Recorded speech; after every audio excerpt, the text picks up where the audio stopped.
dokie, okie dokie, okie dokie, okie dokie. Here we are. The live streaming button has been pressed. With this means that the Circumvente Grim Grizz live stream for September 3rd, 2022 is now happening.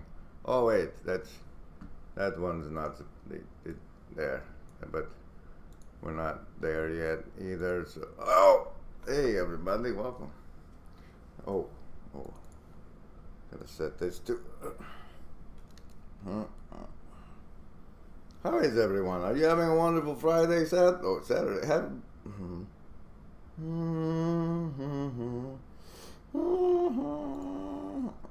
No, it's this one. Hey, look at there. That's the one. Hey, remember, Ambody, there is no agency. It's just us people. We want what's best for you.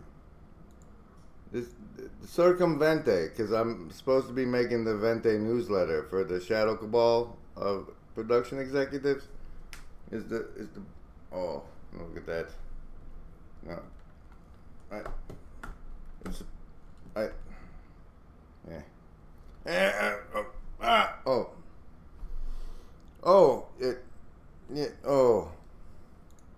wow. This is going smashingly. So it turns out that well, I mean, spoiler alert, Rosa Parks is a Highlander. It goes down like, I was in the shed thinking, and I tweeted at Verveki, I think. I was like, how do we measure character? And then he does this Voices with Verveki announcement that they're going to talk about character. And so I watched the thing. Here's one of the best parts I saw in that. And spoiler. That's what I often get is, oh, that's a pipe dream. Like, how is that ever going to happen? That could never ever. Good luck with that. Yes, exactly. But now what I do is I say, have you read The Nordic Secret? Have you seen Bildung? Because it's happened. To say it's still happening. Yeah, yes. And that's the point. Some of you who've been watching Voices of Verveki, you saw my conversation with Jonas. He came out of the Finnish folk high school, and we've had a couple conversations. And so first of all, the response to good luck with that is it's been done, and it's been done to great success. We've done it for 175 years, and it's still working. And it's about a third of the annual cohort in Denmark that goes to one of these schools.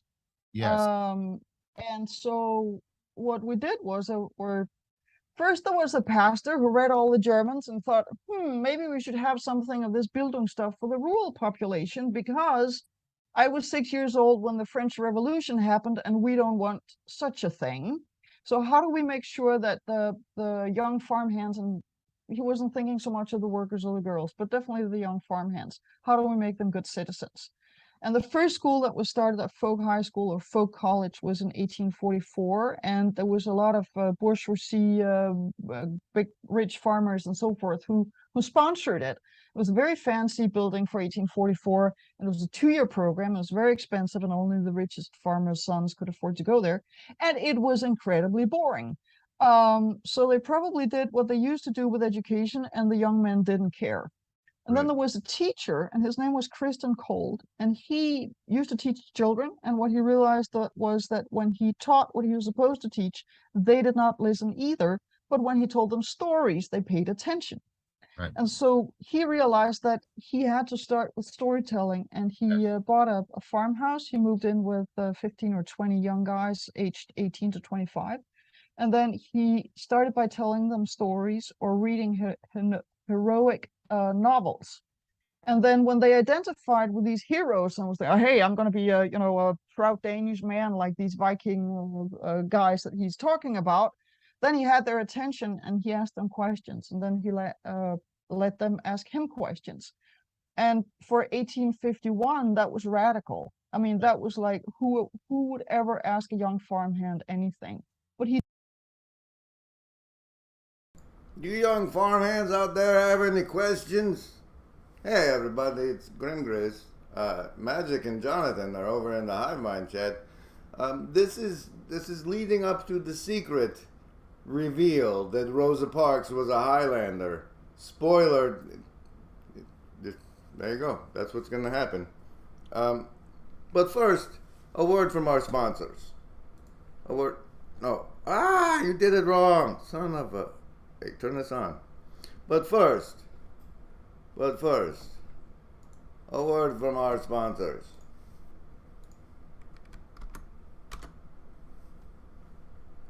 Build cool shit. Yeah. Let's get excited. Which is the spirit of collaboration, which is deeply anti-Moloch, right? That's it's not using competition. It's like, Moloch hates collaboration and coordination and people working together. And that's, again, like the internet started out as that, and it could have been that, but because of the way it was sort of structured, in terms. Guy, I'm sorry. The volume was apparently terrible. We'll just start that one over. Okay.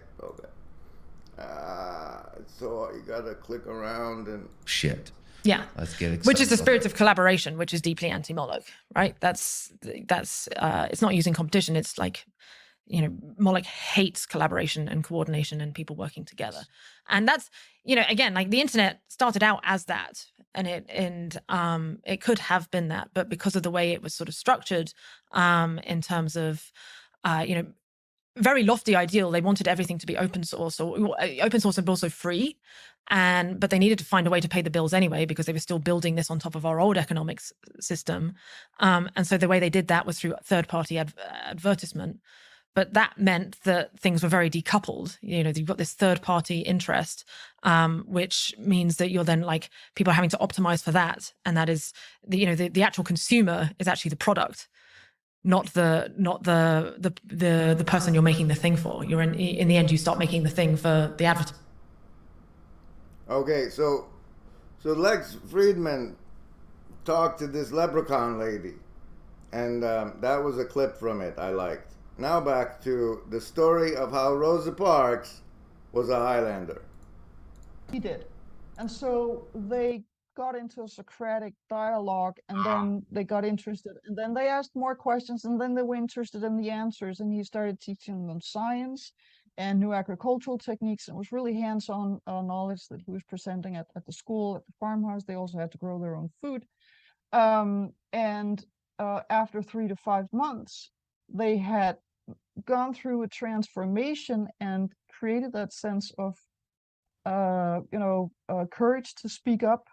And they also had something to say, because they had read all these stories, they'd heard all these stories, they'd had all these conversations about, so what would be the right thing to do? How do you do that? Why could that be? And so forth. And so they came home to these rural communities and became the community organizers and initiators of agricultural reforms, new techniques. Some people got into politics. But the interesting thing about the whole movement is that the first school was really popular with the 25 first guys who went there, and probably with the next 25 guys as well.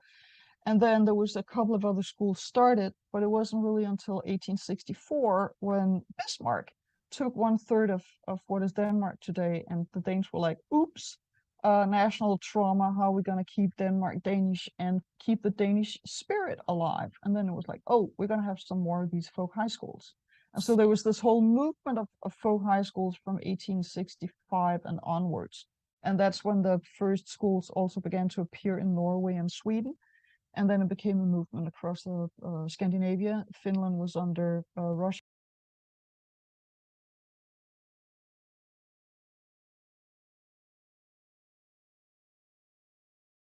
Oh no, I was muted. Remember, Embody, there is no agency. We're studying together how Rosa Parks turns out is a Highlander. We have other things on the schedule. I'll be going into this image in the front here is Olivia Wilde versus Jordan B. Peterson, as drawn by the AI at Night Cafe, and I'll touch on that nonsense behind it.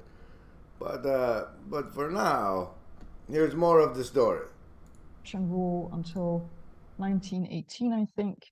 So they couldn't really start the schools and be open about the national agenda and the, civics and the becoming a citizen part of the program. But as soon as they got out of Russia and became an independent nation, there was also a movement of folk high schools in Finland. There were schools before that, but that was when it caught on. And so this changed the Nordic countries. And one of the places where this traveled was actually to the United States. Oh my God, she's almost to the part. Miles Wharton, who... Oh God, she's almost to the part. They're bringing their folk high school nonsense over here. I just thought I'd stop here and let you edge for a minute before we discover how Rosa Parks was secretly a Highlander. Jelena, hello. Marty says, if I saw Vervaeke in a shirt shop, I'd be so excited to watch his process. His face on the thumbnail for this thing is absolutely fantastic. Fantastic. Okay, so they're bringing it to America. Here we go. This change became an independent nation. There was also a movement of folk high schools in Finland. There were schools before that, but that was when it caught on. And so this changed the Nordic countries. And one of the places where this traveled was actually to the United States. Highlander Folk School in Tennessee. Miles Wharton, who started that, was in Denmark in, I think, 1929 to 1930 or 31. And then he went back to Tennessee and started Highlander Folk School, and that's where Rosa Parks went for 2 weeks before she kept her seat on the bus and sparked the really big changes for the civil rights movement in the United States. So this has consequences. Yeah, ladies and gentlemen, you've heard it. What's his name? Miles Folk something? School in the 30 or 31. And then he went back to, I think, 19 Tennessee. Was actually to, so this changed the Nordic countries. This guy, what's and his one name? of the places where this traveled was actually to the United States. Sorry. Highlander Folk School in Tennessee. Miles Wharton, who Miles started Horton. that, was in Denmark and Miles Horton went over to Denland, to the Denmark place, became a Highlander, and then came over to Tennessee, turned Rosa Parks into a Highlander, and then she sat on the bus. You heard it here second, after watching it on Vervaeke first. Remember, Ambadi, it is normative, Khaleesi. That's a big long thing we're not going into today. This is the Circumvente Grim Grizz live stream. I hope you all are feeling virtually not alone. There's a bunch of you in the hive mind that makes me feel virtually not alone. This thing here, let's get this out of the way. This is Papa Peterson versus Olivia Wilde as drawn by the Night Cave. The Night Cave. Let's go over there. Let's look at it. Let's also bring up the fact that Olivia Wilde. See, oh, that's the spoiler. See, this is where I made it do it. Wait, no. God, just show no, stop it. Here, have this other clip, because I'm flipping the fuck out, apparently. You of all the different agencies and how, like within the Department of Education, there would be agencies that will overlap with agencies that are in the Department of Health and Human Services, and they both have budgets. And they're both doing the same thing, but they're sometimes at cross purposes, but they're just money flowing everywhere. And even if everyone in all of those jobs has the best heart and is really trying to do their best, they're all being obfuscated by one thing or another. And you of all the different agencies and how, like within the Department of Education, yeah. would Rely be on a agencies that will 30-second overlap clip there, with pal. agencies that are in the Jesus Christ, Grim. What are you doing? Oh, I don't know. Here, just LARP one. What? Nobody cared. It's fine. They love you anyway. So this is what happens if you put this prompt into this thing called Night Cave. Night Cave. And apparently we can make them. So do it like this. The deal is, it feels like, where you at? It feels like, anyone, yes, we all want to write a fiction serial podcast. No, see, instead of writing a fictional, all right, here, hey, Jade, Frag, instead of writing a fictional serial podcast, right? We just LARP one live, like D&D. This is since. No, it's not. No, it's not. It's not. It's Circumvente, and I'm talking about. And I'm talking. No, stop. Olivia Wilde's Chris Pine's "Don't Worry, Darling" character was inspired by incel hero Jordan Peterson. That's a thing. But Olivia signs with CAA in all areas in 2018, and so we know that Peterson and Olivia both work with the Creative Arts Agency, and we can safely ignore the bullshit trying to sell that movie. However, of note, she's also tied to that guy who's on Bishop Barron, the Shia LaBeouf guy. So like it's all part of a thing. Don't get sucked into their nonsense. Right. Yes, management can shove it up the. I can't believe the knowledge I have gained since becoming virtually not alone. Yeah, you know, I try to keep things interesting so that it's good that when we all come together.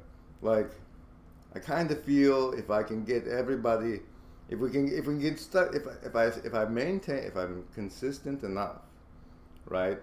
Then like maybe on one day a week we can get the show and tell, and everybody will bring clips and we can show. And I don't know, guys. Here, watch something. Give them something to watch. You shut the. Here. No. Oh my God.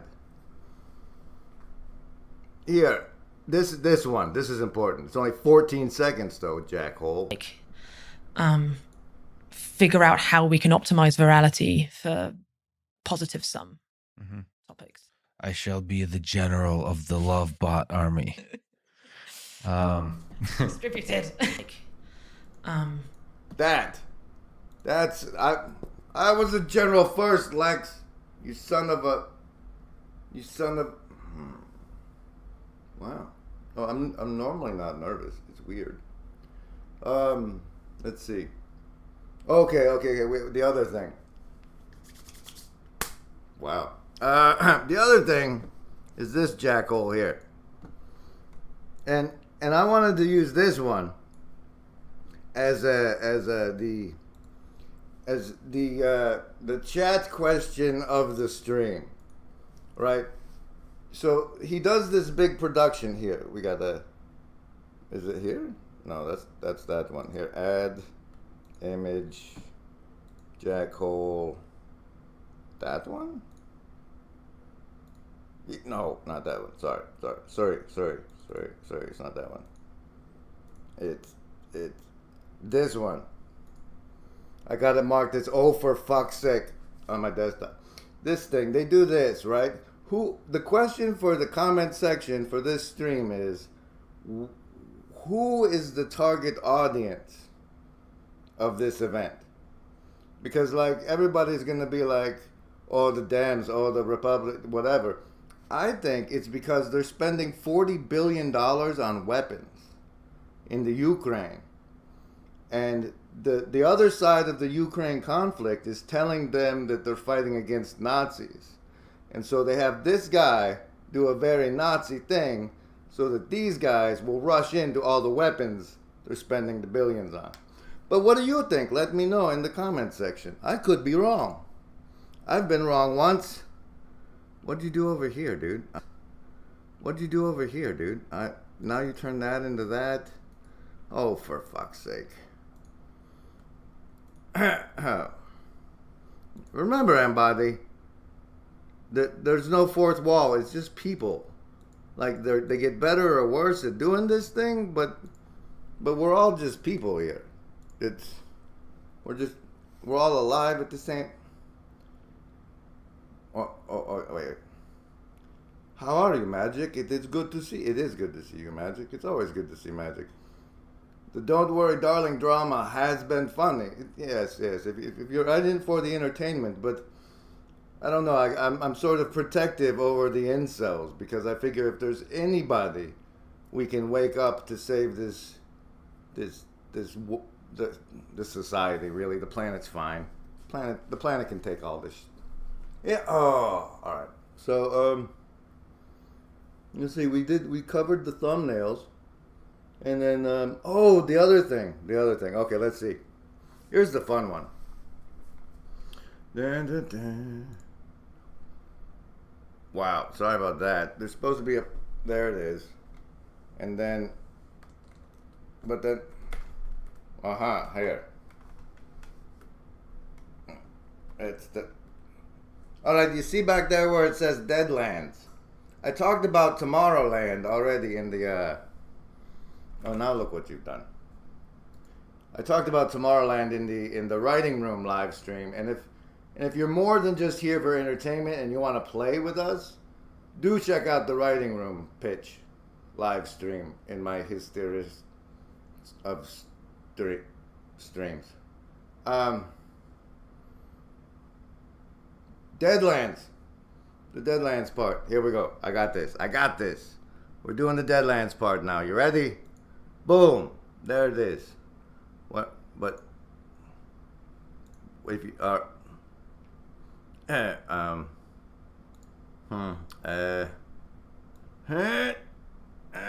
here. Nope, further. There you go. And then. Alright, over here. So this is a concept from a role-playing game, but we don't actually understand dark matter or how reality works. I mean, we're figuring it out, and it might work this way. So I wanted to expose the audience to it. Here we go. Soiled pants, shaky nerves, stark raving madness. These are the end results of sheer terror.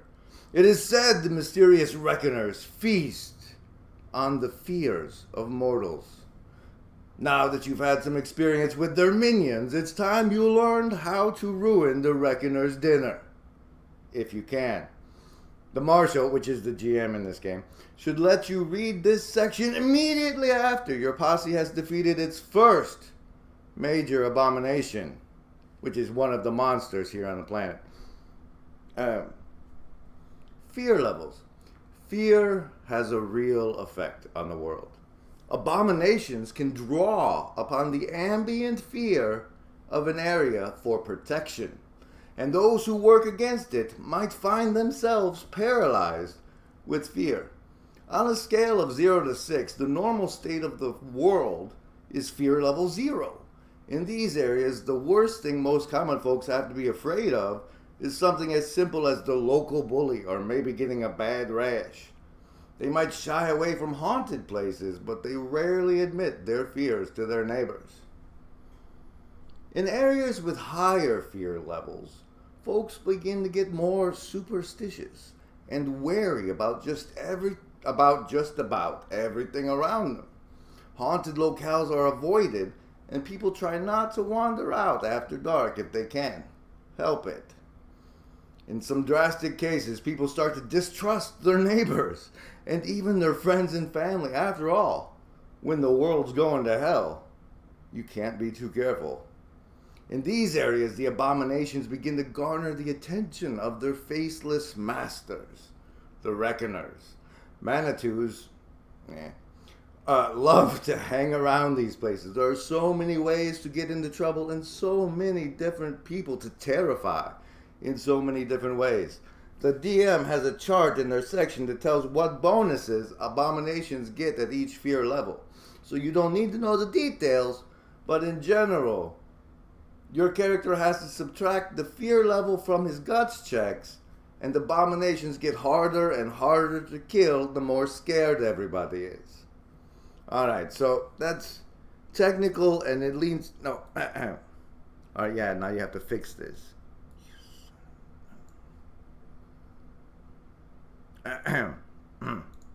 Hey guys, welcome back. Welcome back. Well, at least something funny happened. That's positive. There's laughter in the hive mind. Show and tell. Show and tell. Okay. So the fear thing. Let me finish talking about it. So the gist is, like, you know when you discover something really, really horrible, and you're like, you go tell your friends, like, smell this, and even though it's horrible, you're asking your friend to smell it. Imagine it's like that with fear, but like since people are like tiny little fractions of God, where their subconscious mind generates reality behind them and outside of their awareness, the more scared you make the individuals, the more the subconscious creative forces around them make the fear grows. It's the one you feed, you know, and so people making you scared makes more scary things more possible to happen.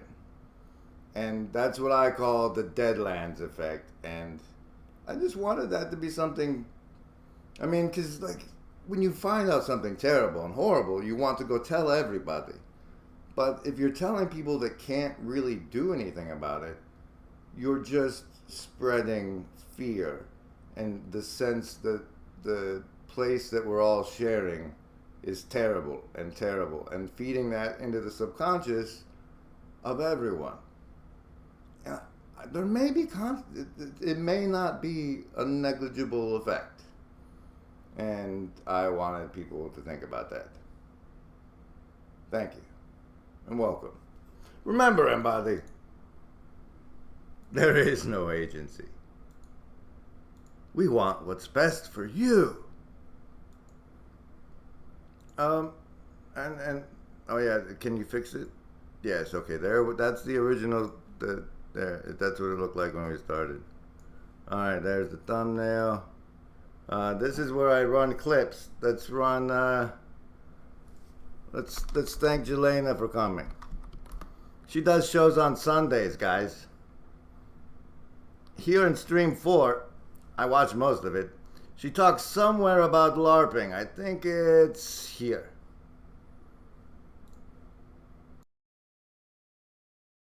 If it plays. Go ahead and go subscribe. YouTube gives you more bandwidth if you have more subscribers. So you should do this right here. Watch. Wow. And then maybe it'll play when I want it to play.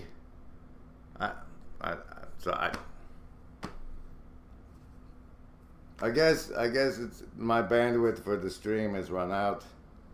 I don't know. Here, I'll put the link in the chat.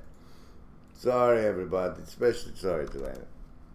I don't know what happened. It's destiny, fate. I don't. Special thanks to the Shadow Cabal of production executives. The Vente newsletter will be coming out, and that's the last thing I was supposed to be doing. Once you sign up and become a member of the fantabulous, what do you call it? The Shadow Cabal of production executives. Why am I not? Oh, because you haven't done it on this computer yet. Guys, the laptop is down. I thought it just died the other day, and I've successfully tried to swap out the battery, and it's still dead. So, you know, I'm not at my full self right now, and that includes the Substack thing, and so. But basically, the deal is, right? What I do is I go through at the end of the month, and I say, like, look, I made these videos, I made this live streams or whatever. This is what you've supported this month. Here's the newsletter. And so I'll be doing that over the course of the next few days. Eve, lunch. Wow. Is it okay? So this is when your shift of agents comes on. Good to see you guys. I'm on a TV? Whoa. Who would have thought? Who would have imagined, you know? Is everybody, okay, we're here together, this live moment and or in the future. Let's just send like one positive chunk to everybody that's watching this now, right? Okay, take a little piece of your energy. We're gonna share it. If you don't, oh shit! I gave no one savings throws. Can you believe that? I just don't know what's going on today. I don't know what's going on today. Here on this stream, we do saving throws versus mind control. Sorry, I didn't give it to you earlier, but for the last 2 minutes of the show, here you go. You get to choose survival, social, wisdom, or heart. And if you get over a 10, you take half damage. Ready, set, choose!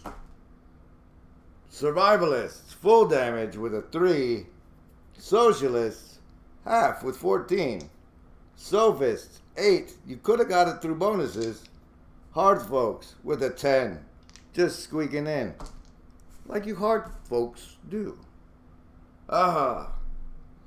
Okay, so yeah, sorry I didn't go into the Vente part of the Circumvente stream so much. I hope you've all felt a little more virtually not alone today, and hug somebody if you can, because oxytocin's great. Thanks, everybody. Have a wonderful whatever's left of today and stuff.